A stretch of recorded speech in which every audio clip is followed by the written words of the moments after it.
Natin to idol bago natin ilagay yung munggo. Kasi may pagkatigas-tigas po ito eh. Unahin po natin to idol. Yung kamansi idol. Yun idol, naluto na po idol yung ating ginisang kamansi idol. Pwede natin ilagay idol yung ating ginisang munggo. Igigisa ng munggo na. Wow.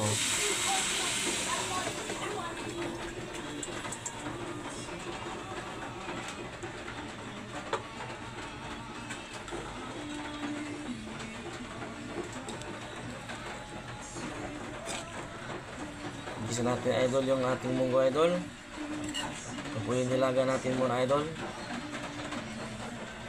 Sabay na natin idol yung flour cubes idol para lalo lumasa.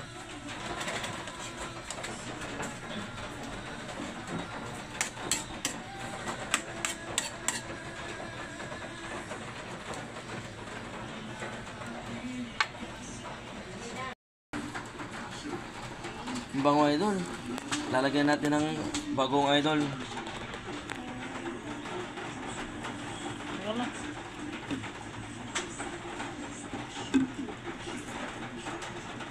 Saka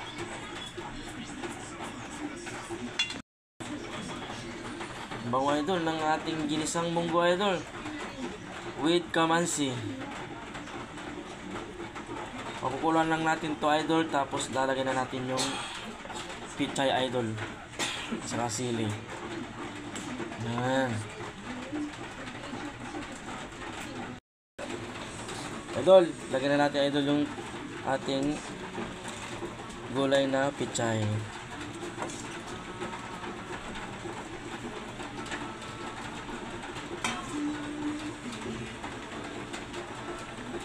Mamaya idol, lagyan natin ng piniritong bangus idol, boneless bangus. Ayan.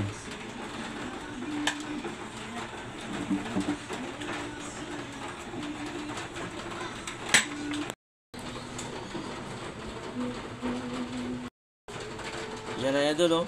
Nilagay ko na po yung boneless bangus idol na pinirito ko idol. Yummy.